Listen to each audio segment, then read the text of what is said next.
me ha preguntado si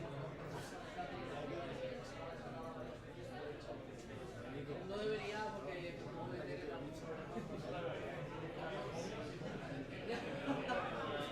Ahí me han dado permisos especiales para la suya hasta que me trae la mía. Tengo permisos especiales. Bueno, vamos a dejar ir pasando sin preguntar.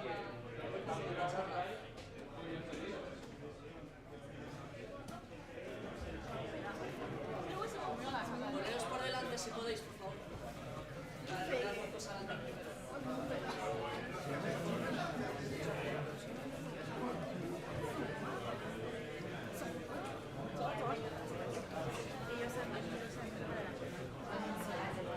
O sea, yo entiendo eso.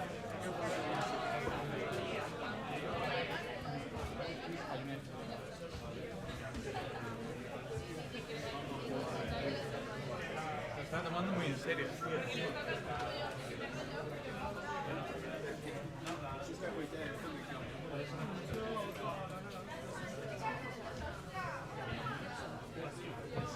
아, 回家地铁不是传的很慢。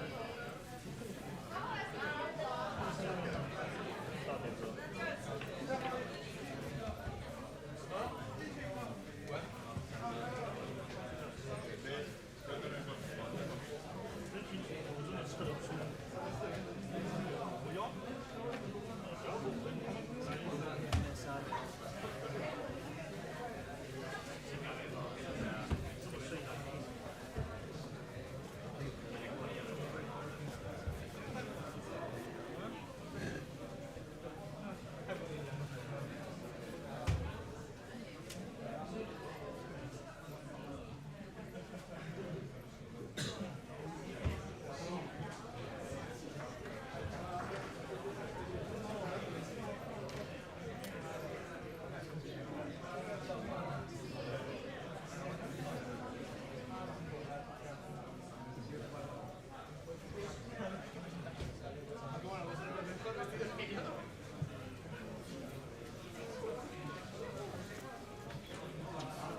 Hola, bueno, buenas tardes otra vez. Y nada, quiero presentar esta siguiente ponencia, ya es la última del día, y simplemente va a ser Javier Vélez contándoos un poco sobre la era de la inteligencia artificial. Es un experto en IA, así que cualquier duda que tengáis al final seguro que puede resolveros. Y nada, os dejo con él, así que espero que la disfrutéis un montón. ¿Qué tal? Buenas tardes a todos, a los elegidos que os habéis quedado esta última hora. Pues yo vengo a hablaros del tema más interesante. Bienvenidos a la que es, sin lugar a dudas, la charla más interesante de toda la semana del TRAI 2025.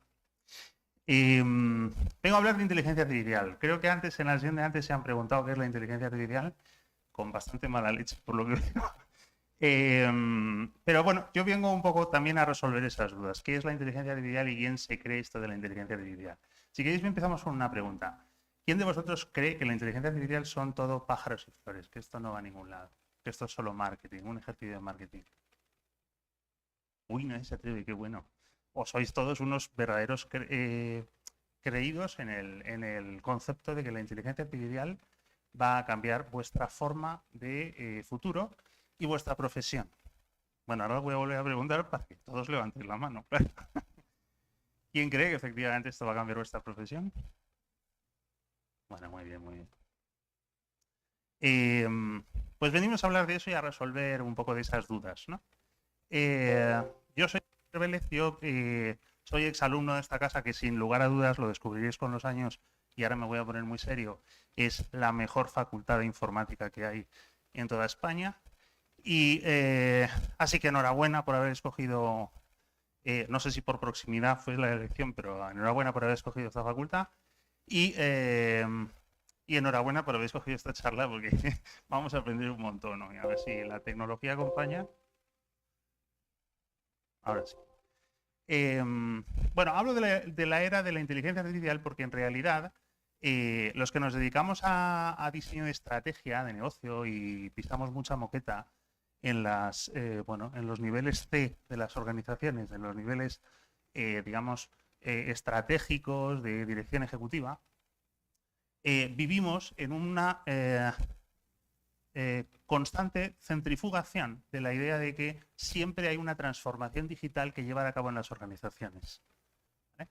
Y lo creáis o no, vosotros habéis sido partícipes activos o pasivos de esas transformaciones. Cuando yo tenía vuestra edad y entraba en primero de carrera, en aquel entonces se pasaba 6 años en esta universidad estudiando informática, estaba llegando internet a nuestros hogares, ¿vale? Hacíamos, lo decían antes los ponentes anteriores, los de la mesa redonda anterior, había el módem que nos dejaba a nosotros o a nuestros padres sin conexión a internet, perdón, sin teléfono, para tener una conexión acelerada, ¿no? Éramos como vacas rumiantes que comíamos hierba, comíamos terreno digital a mucha velocidad, ¿vale? Para luego rumiarlo en offline, ¿no?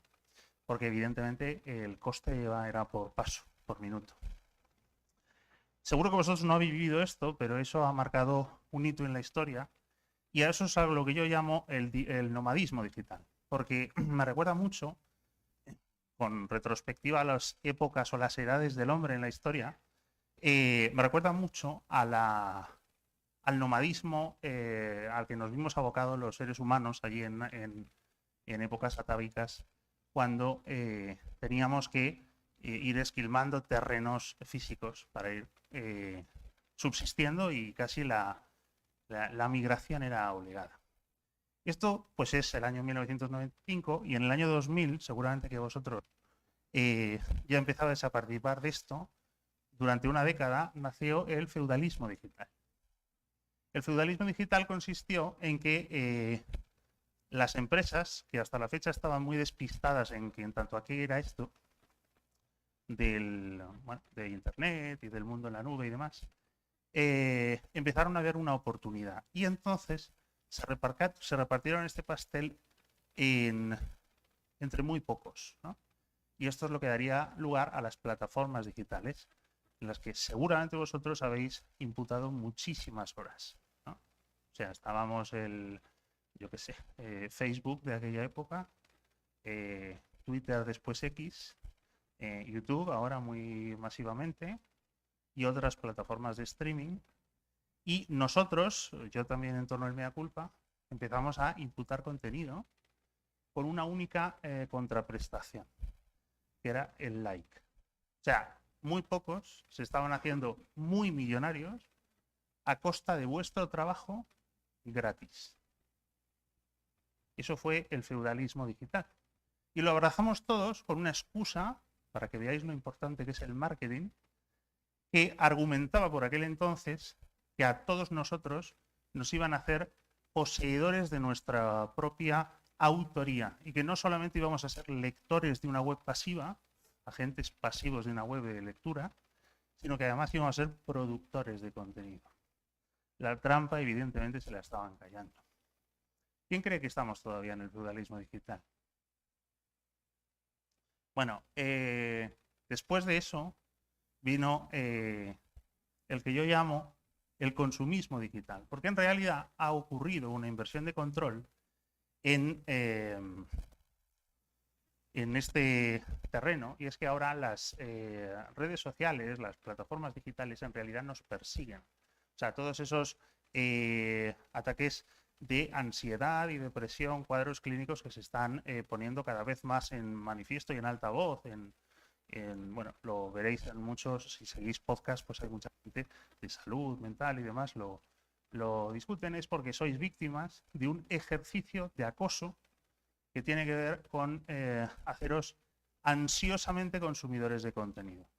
Supongo que, como yo, todos consumís los vídeos de duración larga, que son pretendidamente largos por algo, a 2x. Eso es una evidencia.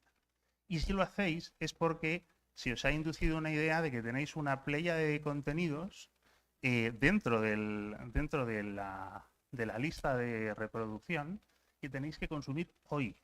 Y cada vez son más y más contenidos que hay que consumir. Y en eso estamos, y eso es el consumismo digital, que en realidad hace al hombre aparentemente libre, pero que en realidad no es cierto. El hombre es víctima de un proceso nuevamente de persecución de las grandes organizaciones, que pretenden no solamente que seáis proveedores de contenidos, sino consumidores ávidos. ¿Por qué? Porque cuanto más largo sea el vídeo y cuanto más vídeos veáis, más impactos de impresiones publicitarias podréis recibir. Todo es un negocio. Se os está utilizando a vosotros y a nosotros, a mí también. Y diréis, ¿y esto qué tiene que ver con la inteligencia artificial? Todo esto son transiciones que ha habido a lo largo de los últimos años en el panorama de la experiencia de cliente, la experiencia de uso en el ámbito de lo digital, pero el último de ellos, el último de ellos, que es que es el modernismo digital, es el que ahora mismo estamos atravesando. Y es el que vosotros estáis en un punto de inflexión súper importante. Porque estáis en un punto en el que tenéis que ser decisores de cuál es vuestra trayectoria profesional.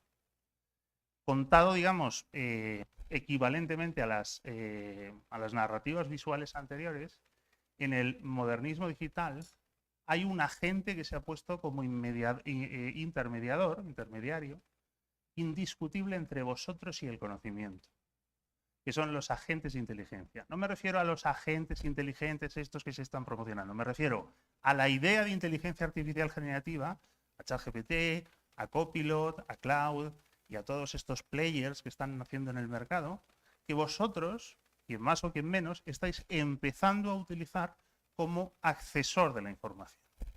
Y esto es un nuevo elemento disruptivo para hacer man in the middle entre vosotros y el conocimiento.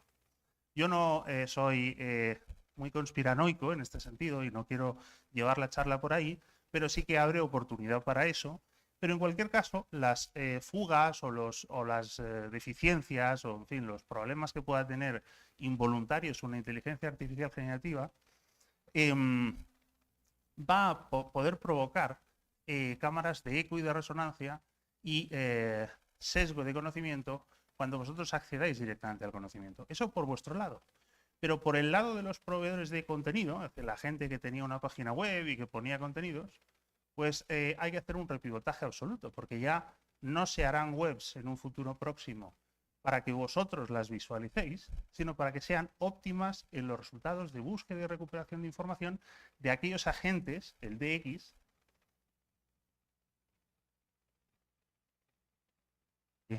entre vosotros, que sois el cliente y el negocio,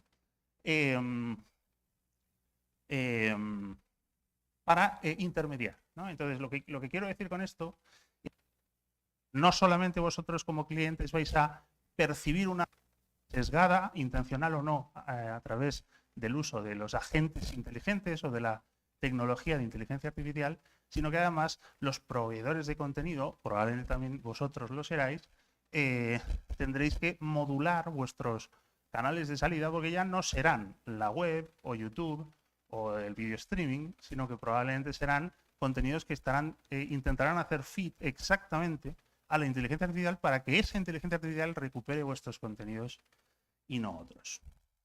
Y todo ese recorrido, todo esto que os he venido a contar, que es un poco las edades de la inteligencia, bueno, perdón, las edades en el terreno de lo digital, tiene un punto de inflexión. Estos son fechas aproximadas, pero para que os hagáis una idea, tiene un punto de inflexión en el año 2020. En el año 2020, cuando se produce un hecho cataclísmico muy relevante. Decía antes, no sé si sigue por aquí, al que le han preguntado qué es inteligencia artificial, no hay pregunta más capciosa y más tramposa. Porque inteligencia artificial ha sido, eras tú me parece, ¿no? Ha sido un cajón desastre de un montón de prácticas que no podían caer en los cánones estandarizados de la ingeniería del software. Si queréis esto, con una caña o un café lo discutimos y lo explicamos un poco más, porque también hoy no he venido a contar esto. Pero el verdadero cataclismo que se produce en el año 2020 es que lo que se hace es descubrir el lenguaje. Se produce la conquista del lenguaje. O sea, lo que pasa en el año 2020 es que Google, en el año concretamente 2017, se produce un paper, se escribe un paper que se llama Attention is all you need, digamos una referencia clara a los Beatles, que viene a decir que se ha descubierto casi la piedra filosofal de la inteligencia artificial. Y ahora, la inteligencia artificial habilitar la capacidad de hablar con las máquinas en lenguaje natural. Esto es muy importante que lo entendamos. La inteligencia artificial permite habilitar una nueva forma de interacción hombre-máquina. Es todo eso y solo eso. Lo digo porque igual que hay, digamos, gente muy negacionista que dice que la inteligencia artificial no es nada, creo que no está atendiendo a justicia cuando hace ese tipo de argumentos, porque somos capaces de hablar en lenguaje natural con las máquinas. Y ese es un hecho que se dibujará para siempre como un giro copernicano en la era de las transformaciones digitales. Nunca más hablaremos de otra forma con las máquinas que no sea en nuestro propio idioma. Pero no será tampoco nada más. Quiero decir que también habrá entusiastas, si queréis yo me sumo más a este segundo carro, que opinan que la inteligencia artificial va a acabar con todo, va a revolucionar el mundo, va a llegar un cataclismo, un futuro distópico que va a acabar con todos nosotros. Tampoco eso es verdad. En cualquier caso, yo lo que quiero hacer es un análisis, quiero empezar por ahí precisamente, hacer un análisis, digamos, un poco objetivo, ¿vale? Para no llevarme por lo pasional, de qué es esto de la inteligencia artificial y sobre todo cuál es el impacto. Intento un poco ayudaros a responder esa pregunta, que, ¿cómo era, Pablo? ¿Te llamas? Pablo. Es la pregunta que le han hecho responder a Pablo, para que en las próximas veces que os lo pregunten, pues respondáis de una manera más aséptica, ¿no? O sea, la respuesta de siempre, esto se aprende el último día de curso, la respuesta correcta siempre es depende, ¿no? Bueno, la conquista del lenguaje. ¿Quién está estudiando por aquí asignaturas de inteligencia artificial? ¿Y de inteligencia artificial conexionista? ¿Redes de neuronas y tal? ¿No? Sí, correcto. Genial. Tengo que hacer un recorrido muy, muy acelerado. Imaginad que fuéramos capaces de hacer una representación numérica del lenguaje, ¿vale? Imaginaos que fuéramos capaces de hacer eso. ¿Cómo podríamos hacerlo? Pues cada palabra del lenguaje, nosotros en castellano tenemos como 300.000, tirando por lo alto hay 300.000 palabras, ¿no?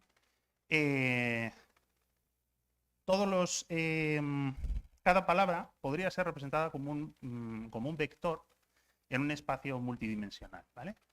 La manera más intuitiva de hacer esto es pensar que si tenemos 300.000 palabras, pues cogemos un array de 300.000 componentes, todos a 0 menos un 1. La elección es aleatoria, no importa. Y eso ya es una representación numérica del lenguaje. Lo que pasa es que eso no captura el significado de las palabras. Por lo tanto, ayuda bastante poco. Entonces, lo que se hace es un proceso reduccionista donde conseguimos intentar compactar la dimensionalidad del lenguaje y hacer un poco más denso, ¿vale? Entonces, ¿cómo se hace eso? Pues eso se hace, luego volvemos aquí, eso se hace buscando en un corpus de aprendizaje. O sea, imaginaros que nosotros cogemos toda la literatura del siglo de oro español, ¿vale? Entre las cuales está el Quijote, por ejemplo. Y cogemos 4 frases. No las busquéis porque me las he inventado. Pero imaginaos, ¿no? Mi buen señor Don Quijote no son gigantes sino molinos, ¿vale?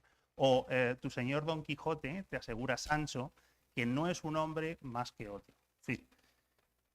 Está señalado un poco en blanco, que está más iluminado, son relaciones entre palabras. Entonces, el descubrimiento que se hizo es que es más interesante que utilizar técnicas gramaticales para capturar el lenguaje, la semántica del lenguaje, en lugar de llamar a lingüistas, de esto de sujeto, verbo y predicado, complementos, etcétera, que eran modelos que se probaron durante la década de los 90 y 2000 y fueron muy pocos. Ir a unas aproximaciones, estas son las aproximaciones que se llaman, por cierto, dirigidas por modelos. Estas son las dirigidas por los datos. Lo que yo hago es entrenar al sistema pasándole un montón de frases del Quijote y de toda la literatura de oro español, en realidad de todo el corpus que hay en Internet, y entonces busco las relaciones de proximidad que tienen las palabras. Esto es una explicación pedagógica. No es exactamente así, pero nos vale para entenderlo. Así que entonces, en base a esas proximidades, yo puedo hacer unos cálculos prolijos matemáticos que no ahora ha lugar contar, para contar qué ponderación tiene la palabra Quijote con respecto al resto de otras palabras que aparecen. Quijote con gigantes, con Sancho, con Dulcinea y con caballeros. Y entonces al final ocurre que Quijote con Quijote tiene un matching absoluto y que pues caballero tiene 0,5, Dulcinea tiene 0,6, gigantes tiene 0,2, no sé, me lo he inventado. Imaginaros entonces que somos capaces de representar la palabra Quijote como un vector de proximidades a las palabras cercanas en todo el corpus de entrenamiento. ¿Esta idea se entiende? Sí, ¿no? Vale. Pues eso es lo que vamos a hacer. ¿Y eso para qué vale? Para convertir en números, en un problema matemático, el entendimiento del lenguaje.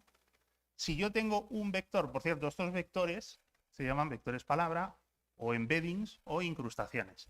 Si yo tengo una incrustación o un embedding del concepto de rey, que es un vector numérico, ¿no? Como que acabamos de ver, y tengo otro vector computado que representa el concepto de hombre, si yo hago la resta término a término de esos dos vectores, ¿qué concepto saldrá? Pues realeza.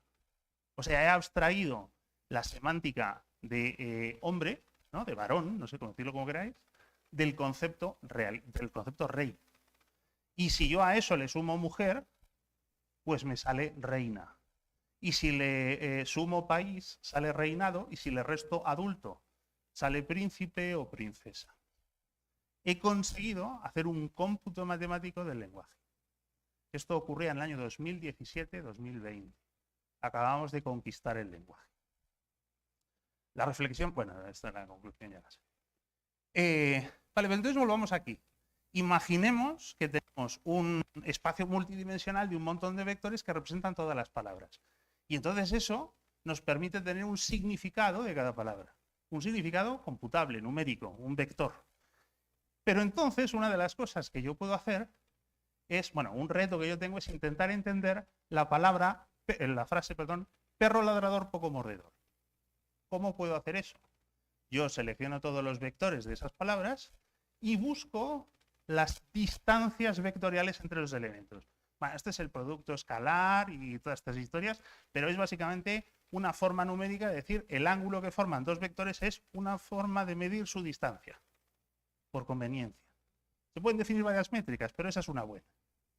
Y entonces, a partir de ahí, lo que puedo hacer es dar una preponderancia de la relevancia para escoger la semántica de una palabra en el contexto de una frase. Es decir, no me interesa saber qué significa en abstracto perro ladrador poco mordedor, sino cuál es el significado de la palabra perro cuando le sigue ladrador poco mordedor, porque las palabras tienen dependencia de su contexto. ¿Vale? Entonces lo que vamos a hacer es asignar lo que se llama una modulación intencional. ¿Cuál es la carga intencional que tiene cada palabra subsiguiente o incluso anterior en el contexto, es decir, las palabras del contexto anteriores o posteriores, en la caracterización semántica de la palabra? Enseguida me voy a dejar de poner espesito, pero me interesa que tengáis esta explicación porque es difícil y la encontréis también bien explicada. Y entonces, volvamos al Quijote. Si la frase es buen señor Don Quijote, no son gigantes, aquí la palabra Quijote tiene un significado general, como hemos explicado, pero además, que es lo que caracteriza el vector, también hay una caracterización de contexto. Es decir, el significado real de Quijote depende de buen señor Don y de no son gigantes. Y entonces lo que se hace básicamente es coger los vectores, hacer las distancias de todos con todos, bueno, una abracadabra matemática que no vamos a explicar aquí y que al final dan una semántica modulada, o sea, una especie de movimiento en el espacio para decir, la palabra Quijote tiene una sutil diferencia de interpretación semántica, expresada matemáticamente en términos vectoriales, como un movimiento en ese espacio vectorial, que le dan una interpretación más real. ¿Vale? Y entonces dices, pero esto de verdad es importante, porque si teníamos un sistema más sencillo de representar palabras de forma plenamente vectorial, ¿para qué tenemos que meter el contexto? Pues fijaos, es muy importante porque la palabra banco tiene varias interpretaciones. No es lo mismo que yo diga, ayer fui al banco a sacar dinero, o nos sentamos en un banco del parque a tomar el sol, o se ve un banco de peces al fondo. Y tampoco es lo mismo. Ayer hice mal al no ir, tampoco sabe tan mal la comida de hospital, ni tan mal, vas bien. Todo eso son interpretaciones completamente distintas que cambian el significado de la palabra banco o mal en función del contexto. Por eso es importante la atención. Los modelos atencionales, el Attention is All You Need del año 2017, descubrió la captura del lenguaje. Así que, digamos, ¿cuál es nuestro problema? Nuestro problema es intentar hacer una máquina que sea capaz de resolver la pregunta perro ladrador poco. ¿Cuál es la siguiente palabra a perro ladrador poco? Eso es una cosa que la máquina tiene que responder por ti, ¿vale? Entonces puede ser poco, buscas en el espacio vectorial y te encuentra que las palabras o los vectores más próximos pueden ser hablador, mordedor, corredor o compañero. Y lo que hace el sistema, insisto, esto lo que estoy haciendo es una representación pedagógica de todo esto, no es exactamente así. Lo que hace el sistema es poner un límite fronterizo, ¿vale? Y dice, mira, dentro de la frontera de aceptación, hablador y corredor quedan fuera y mordedor y compañero pues quedan dentro. Pero la distancia más corta de la palabra de borde poco, para dar continuidad, que es el ejercicio que le estoy pidiendo a la inteligencia artificial generativa, es de sub 2. Y esa es la que me va a hacer de selección. La elección escogida es mordedor. Así que el sistema concluye. Perro mordedor, poco... perro ladrador, poco mordedor. Las máquinas no son más que los LLMs, los modelos dialógicos en los que estamos acostumbrados a trabajar últimamente, no son más que máquinas de cierre de contexto. La cuestión es, bueno, esto es la temperatura, porque la distancia del radio, digamos, caracteriza la creatividad. La cuestión es, ¿a quién se le ocurre? Bueno, ¿quién cree que esto es inteligencia? ¿Va a levantar la mano sí o no? ¿Quién cree que esto es inteligencia? ¿Que esto se puede llamar inteligencia? ¿Nadie cree que esto es inteligencia? ¿Quién no cree que esto es inteligencia? Veo que no se convence a ninguno. Efectivamente. ¿Sabéis quién es? ¿Sabéis qué es esto?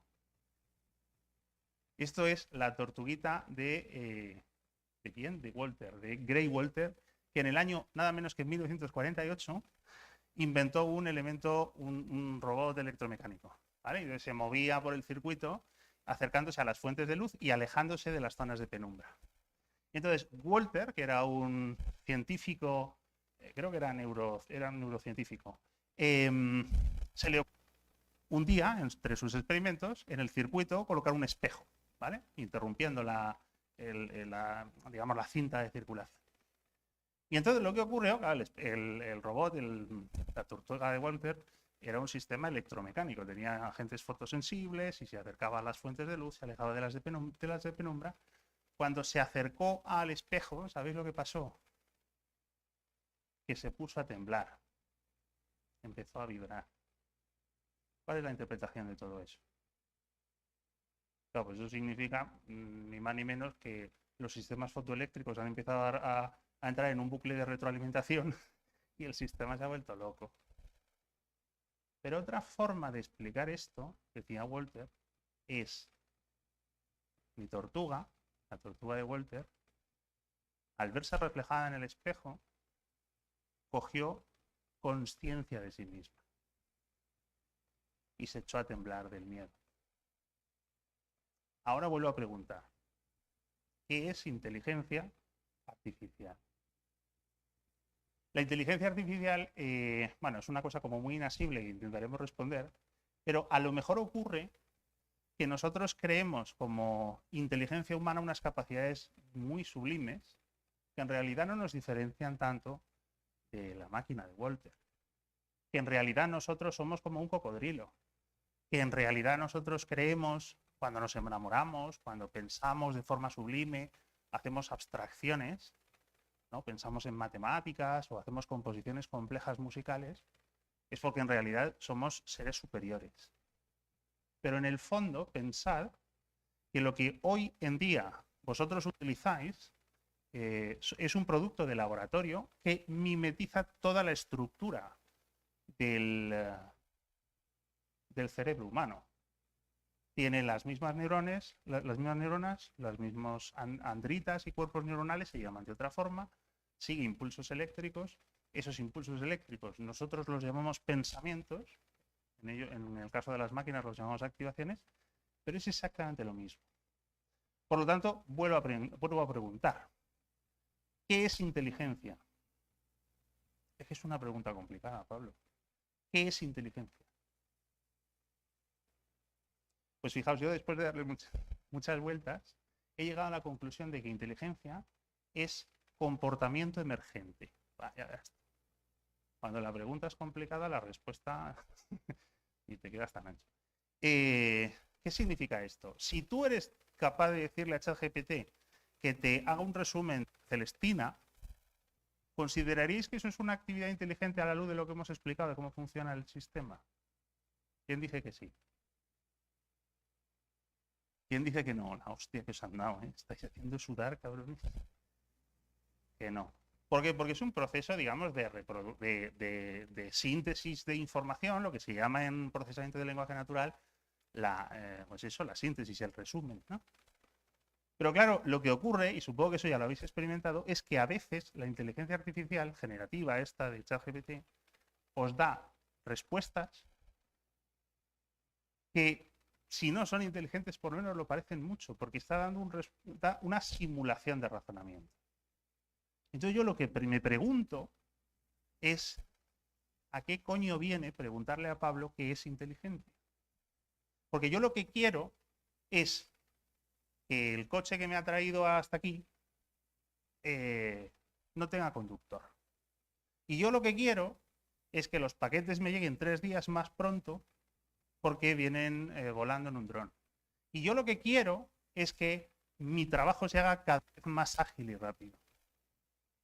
Si a la inteligencia artificial en el año 1956 a un científico americano no se le hubiera ocurrido llamarla inteligencia artificial, nadie estaría discutiendo si la inteligencia artificial es inteligente o no, o si es más inteligente que la inteligencia humana, o si vamos a conseguir conquistar lo que se llama la inteligencia general artificial. Eso es lo de menos. Bueno, la cuestión es que esto está muy bien, es una disertación muy interesante, pero sobre todo lo que interesa es esto, en qué va a cambiar vuestras vidas como consumidores y sobre todo como productores, como generadores de productos. ¿Habéis hecho bien en estudiar informática? A la luz de los últimos acontecimientos en inteligencia artificial, ¿habéis hecho bien en matricularos en programación 2? Yo que sí. ¿Qué asignatura del país ahora? Sí.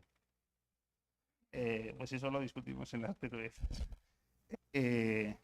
Yo no voy a dar una respuesta, digamos, dicotómica. No soy de esos. No soy de esos atrevidos, diletantes que consumimos por internet, que son sedicentes poseedores de la verdad. Yo lo que hago es hacer una reflexión con vosotros. ¿Cuáles son los cambios que va a generar un impacto grande en vuestra profesión? Lo primero, bueno, este es el marco de las 6 W que utilizan los periodistas para describir una noticia. El qué, responder al qué, al quién, al dónde, al cuándo, al cómo y al quién. Lo primero de todo es la inteligencia artificial, ¿qué va a cambiar? ¿Qué va a cambiar? ¿Qué creéis vosotros que va a cambiar la inteligencia artificial? ¿Cuál es el activo con el que vosotros trabajáis en vuestra profesión que va a cambiar en los próximos años por la incursión de la inteligencia artificial? Dime.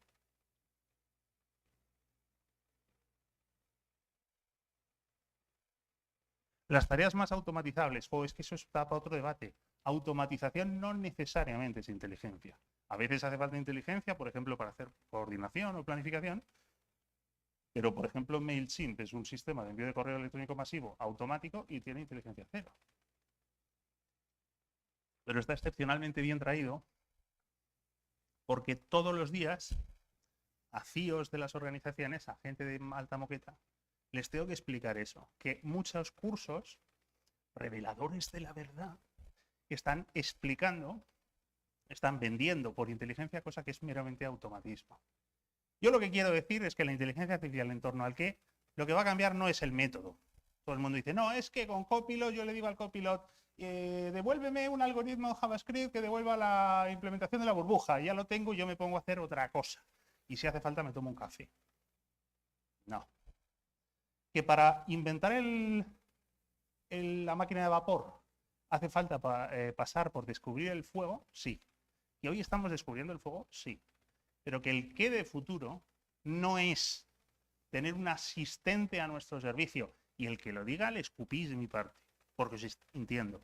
Es tener a futuro una inteligencia que os resuelva las mismas experiencias de programación que hacéis hoy de manera mucho más acelerada, os está mintiendo.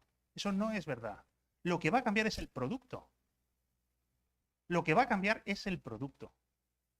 El concepto de producto, de sistema de información, va a cambiar drásticamente por la inclusión de la inteligencia artificial. En un momento venimos a hablar de eso porque es lo más interesante. Pero si queréis, por dar los 5 peniques, si hoy en día programáis, no sé en qué programáis, en Java, en JavaScript, en qué programáis, no sé. ¿Sí? Pues dentro de muy poco, vuestro GitHub no estará lleno de código fuente de tercera generación. Estará lleno de especificación en lenguaje natural. que es el que le metes a una máquina y él te construye desde cero todo el producto, todo el proyecto. Quien ha muerto es Chomsky. ¿Sabéis quién es Chomsky? Chomsky es el ideólogo de los lenguajes de tercera generación, informática, de los compiladores, ¿sí o no? ¿Por qué la inteligencia artificial? Sencillamente, y aquí es donde quiero que os acojonéis un poco, sencillamente porque nos quita de en medio. Antes, la construcción de un producto, de un sistema de información que digitalizaba un negocio para acercar el negocio al cliente, se hacía por intermediación de un desarrollador o de un ingeniero, si lo queréis poner así más pomposo, de uno de nosotros. Ahora no. Ahora lo que va a ocurrir es que una inteligencia artificial va a todo el conocimiento y va a servir como elemento de diálogo para que el cliente hable con el negocio de manera directa en lenguaje natural. Eso es un cambio súper importante. Con respecto al dónde, se viene diciendo que la inteligencia artificial es pues Siri, por ejemplo. Esto se decía en los últimos tiempos, ¿no? Siri o, bueno, en fin, inteligencia que estaba materializada en el canal, ¿no? En el frontend, por ejemplo, o inteligencia de Big Data, que decían los anteriores speakers. Bueno, pues sí, ahí empezamos. ¿Dónde está la inteligencia artificial ahora? En el centro, en la arquitectura. Porque lo que va a cambiar, insisto, ahora lo veremos, es el producto. El producto inteligente va a ser otra cosa muy diferente. Pero no quiero desvelar así.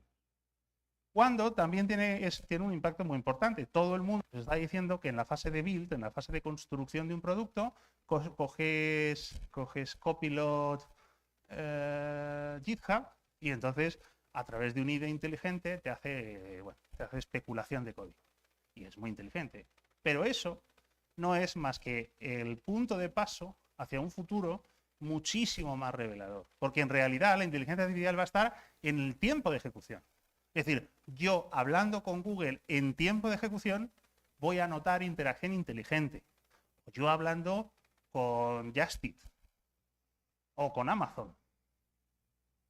Producto de Amazon dejará de ser como es para empezar a ser inteligente. No es que se construya el mismo producto a través de procesos más ágiles por haber aplicado inteligencia artificial en el proceso constructivo, en la metodología constructiva. Eso a lo mejor también. Lo que ocurrirá es que el Amazon que veáis a partir de mañana será eminentemente inteligente en la interacción con vosotros. Será adaptativo, será progresivamente incremental, ¿vale? Y sobre todo, dejaremos de estar en el centro. Los ingenieros ya no estaremos en el centro para estar el propio negocio. Tranquilos que esto se ha dicho 20 veces a lo largo de la historia del desarrollo de la digitalización de la información. Pero hay que entenderlo. Yo lo que os doy con esto es un marco de 6 vértices, es un framework de 6 vértices, para que vosotros penséis exactamente dónde se producen los movimientos, para que cada noticia que recibáis por internet la sepáis matizar, introducir en ese hexágono y saber exactamente a dónde apunta cada contribución. Creo que es muy importante entenderlo, porque eso va a condicionar vuestro decisioning de futuro de cómo queréis orientaros. Pero lo que decíamos es que lo importante es el producto, un nuevo producto inteligente. El cambio no está en la metodología, sino en el producto. Bueno, lo primero de todo, hay un gran misleading aquí que quiero aclarar por si alguno está haciendo cosas de inteligencia artificial, alguno ha cacharreado con productos de inteligencia artificial, se ha descargado modelos y demás. ¿No? ¿Sí? ¿Sí? Bueno, eso suele pasar muy a menudo.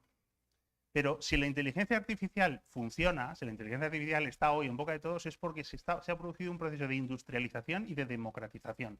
¿Qué significa eso? Eso significa que la inteligencia artificial hoy se aplica porque no la tengo más que tocar con un botón para obtener servicio. No tengo que saber mucho de inteligencia artificial.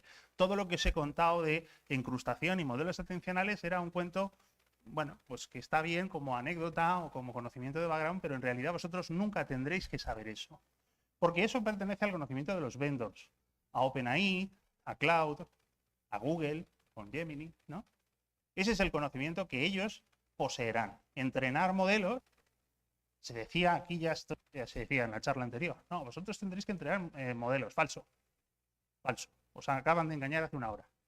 Vosotros no tendréis que ser los responsables de entrenar modelos. Vosotros tendréis que ser los responsables de entender los modelos, de entender su alcance y su responsabilidad, y de construir una nueva generación de productos, y entender vuestro rol y vuestro alcance, es decir, hasta dónde tengo que llegar y hasta dónde tengo que dejar de llegar en ese proceso constructivo. Os lo digo, de verdad, que a lo mejor esto os puede parecer despistante, ¿no? Un poco de misleading, pero hay mucha gente diciendo en muy alta voz muchas cosas que son muy falsas. Y entonces, ¿qué es generar un producto? Pues generar un producto es pensar en una nueva forma de hacer interacción entre el hombre y la máquina, ¿vale? Aquí podemos alcanzar 3 objetivos. Cuando yo meto inteligencia artificial en mi producto de negocio, es o bien porque busco productividad, es decir, aceleración, que quiero hacer cosas que antes tardaba un mes, en una semana, en un día, en una hora. 2, quiero hacer adaptación. Pues yo qué sé, yo tenía una plataforma que era una plataforma de e-learning y tenía cursos en, yo qué sé, enlatados. Pues ahora no. Ahora con la inteligencia artificial soy capaz de generar dinámicamente cursos para cada uno de vosotros en función de vuestro espacio de conocimientos. Y alternativamente 3, el alcance. Yo antes no era capaz de hacer una creatividad, una imagen, un vídeo, un audio, y ahora sí. Ahora lo hago enseguida. Y eso, el espacio, digamos, de objetivos, pues se descompone en buscar nuevos modelos de interacción o de generación de audio, de vídeo, o nuevos modelos de interacción, o de colaboración, o de inmersión, ¿vale? Y la cuestión es que tenemos que enfrentar un nuevo tipo de producto. En realidad, productos con inteligencia artificial puede haber hasta 4, ¿vale? Productos los he caracterizado aquí en 2 ejes dimensionales, aquellos que están impulsados por inteligencia artificial en el vertical o centrados, desde donde todo es inteligencia artificial, o aquellos que operan la inteligencia artificial desde el lado generativo. Quiere decir esto, en fase de build se hace un producto que luego no es inteligente, pero la construcción es inteligente, que son verdaderamente productos que ejecutan inteligencia. Vale, y eso clasifica 4 tipos de productos que son los basados en inteligencia, los impulsados por inteligencia, los dirigidos por inteligencia y los centrados en inteligencia. Quiero centrarme en estos últimos, en los centrados por inteligencia. ¿Vale? Aquí, en los centrados en inteligencia, ocurre que, bueno, en los productos convencionales que venís estudiando, los usuarios hacen solicitudes a un servidor central que obtiene respuestas y entonces este, en todo caso, accede a los datos. ¿Vale? ¿Qué es? Supongo que habéis hecho productos de desarrollo utilizando la nube, ¿no? ¿Qué es un producto convencional a día de hoy? Pues es básicamente un sistema que os ofrece acceso a un modelo de información, a un modelo de datos, a través de operaciones de lectura, escritura, modificación y borrado. Eso os lo han contado el CRUD, las entidades, los sistemas de orientación a objetos, ¿sí? ¿Sí? Bueno, pues esto va a dejar de estar vigente. Porque os pregunto, ¿qué es un producto? Ya no le pregunto a Pablo. ¿Qué es un producto? ¿Qué creéis que es un producto? ¿Cómo definiríais un producto?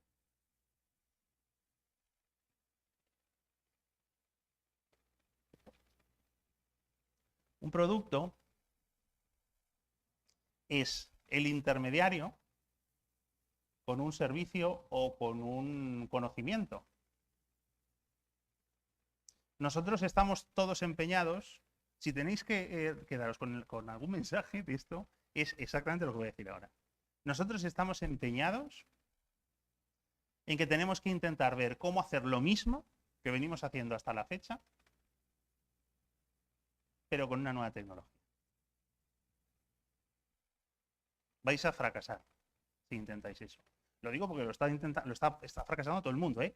Incluso los grandes vendedores. Os están diciendo, un IDE súper inteligente que os ayuda a construir el mismo producto sobre la misma nube, sobre los mismos servicios para hacer el CRUD. No, pero es que tardas menos. No, pero es que despides a 5 de cada 6 desarrolladores. Inteligencia artificial es mucho más que esto. Inteligencia artificial es una manera, es una invitación a dar un paso atrás, separarse de los árboles para ver el bosque. Y entender cómo un nuevo espacio de conocimiento, el de nuestra empresa, que pueden ser que no es un modelo entidad-relación, que se diseña escrupulosamente. Son gigas y gigas de PDFs, de metadatos, de Exceles, que vienen de aquí, y que se pone inteligencia por delante para que nosotros le hagamos consulta. Y en ese sentido os pregunto, ¿dónde están las versiones del producto? Las versiones del producto venían en que tú decías, vamos a hacer la característica 1, y la característica 1 es que de todo el modelo, de todo el mapa de entidad-relación, hacemos estas 4 entidades. Y entonces hacemos el visual en el frontend de 4 cosas, ¿no? Y entonces iteramos con el cliente a ver si está satisfecho. Y luego otras 4, y luego otras 4. Y el Agile, desde los años 2000, vino a vendernos el desarrollo iterativo incremental y el mantenimiento correctivo y evolutivo y la evolución y el hacer las cosas paso a paso. Ahora no. Ahora lo que va a ocurrir es que yo voy a tener una base de conocimientos brutal donde todos los días le van a llegar nuevos PDFs a esa base de conocimientos con base de datos vectoriales, que ni siquiera existían cuando se inventó esto de la Agile y todas estas cosas. Y se va a poner una inteligencia, un cerebro por delante, que me da lo mismo si es inteligencia o no, porque yo esas discusiones ni me interesan, para ser un habilitador de la consumición. Porque a mí me da lo mismo que si tú eres un proveedor para mí, yo soy un negocio, que tú me construyas un proyecto en la web donde yo tenga que hacer una exploración por ventanas de navegación para llegar al servicio que me ofreces. Dime cómo está la luz en el mes de marzo a las 10 de la noche. Que preguntárselo a través de una interlocución dialógica. La diferencia no está en que ahora yo hablo en lenguaje natural y antes tenía que hacer una exploración, que también. La cosa es que antes vosotros teníais que hacer iterativamente, construir cada segmento de ese frontal y de ese backend y de esas entidades y hacer un proceso centrado en la tarea. Falso.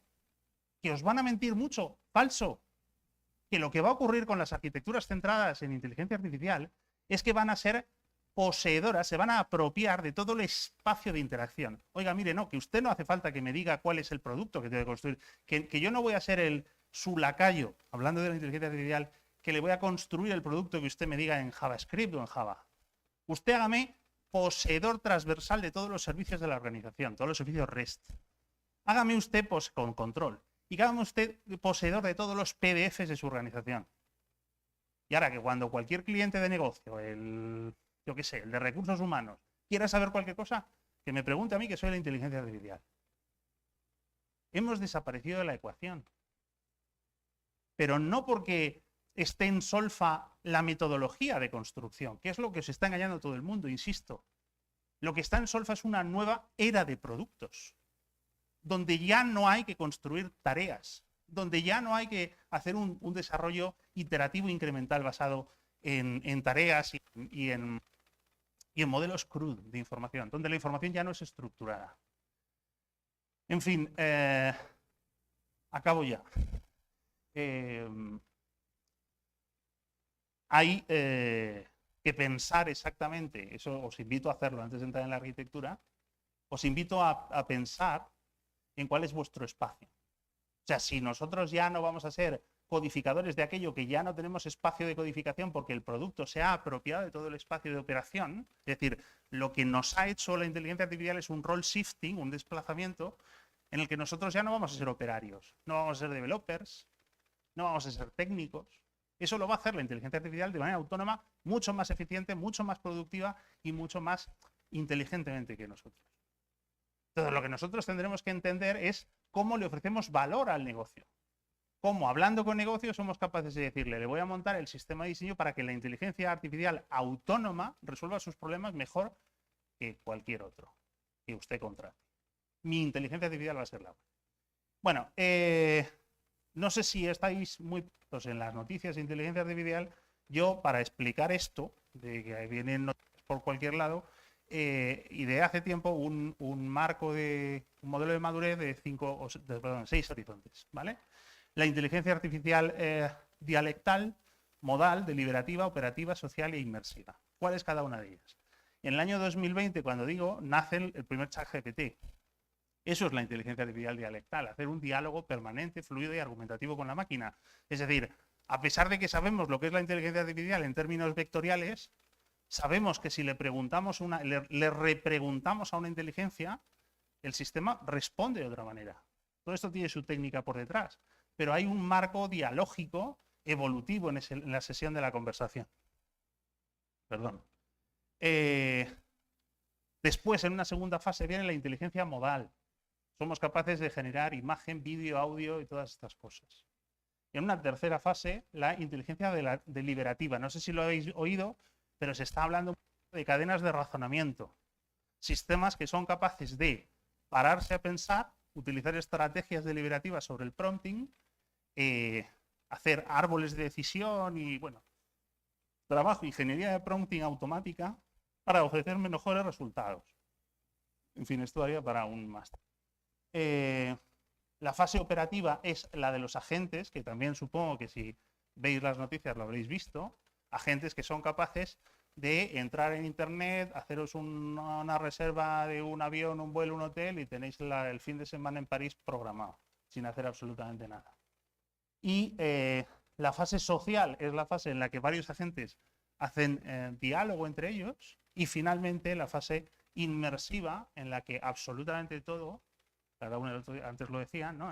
Hasta el secador de pelo es un agente de inteligencia artificial que habla con los otros sistemas. Yo el ejemplo que pongo siempre de esto es los coches en la carretera sin conductor hablan unos con otros, se coordinan y negocian, y el que tiene que adelantar adelanta porque se lo ha concedido el de al lado, hay 0 accidentes, etc. Eso conduce a, bueno, 6 fases de madurez, y estamos ahora mismo entrando en la fase operativa, que se dibuja en 6 arquitecturas correspondientes, ¿vale? Que es las arquitecturas dialógicas, básicamente lo que tienen es el chat que veis, ¿vale? Hay un enriquecimiento de contexto opcional, eso significa meter información de la empresa para aquellas inteligencias artificiales que no sean generalistas. No hablo de ChatGPT, sino que es el ChatGPT que tenéis instalado en vuestra empresa, ¿vale? Y entonces le pregunta al LLM, al modelo de lenguaje, a la inteligencia. Y la inteligencia, en principio, no consulta Internet, ¿vale? Esta es la primera generación. 2. Llega la posibilidad de interactuar con la máquina a través de una nueva capa intermedia de diálogo, donde básicamente hay adaptadores de entrada y salida de sistemas modales. Es decir, yo no solamente le digo un prompting en lenguaje natural, sino que le doy imagen, vídeo, audio, o espero que me genere imagen, vídeo, audio.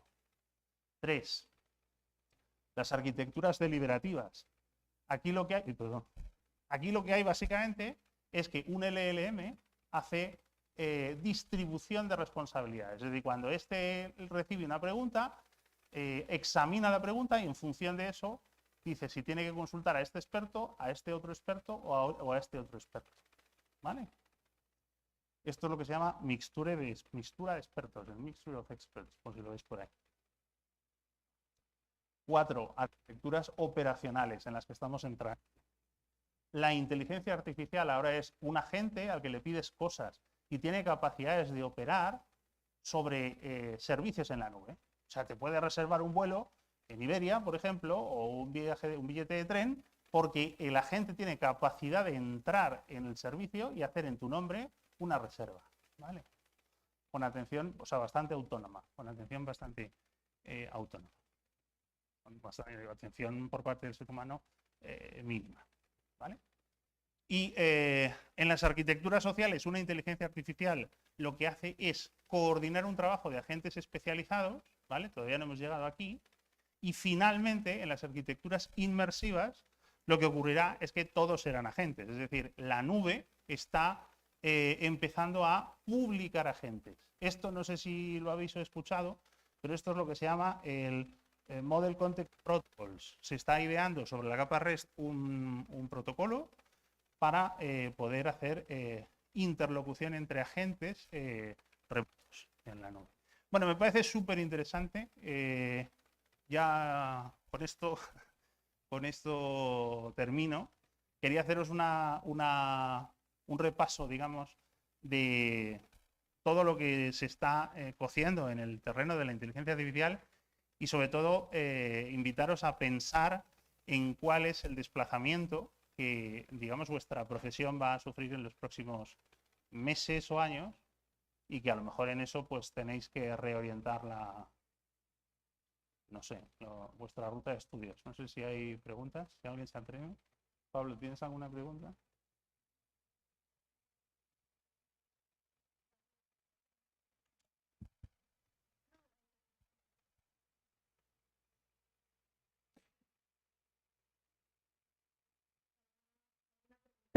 ¿Uh? ¿Alguna pregunta? ¿No? Bueno, pues muchas gracias, Javier, por su ponencia y espero que todos lo hayan... Oye, Marcos, no me cortes. Espero que lo hayáis disfrutado.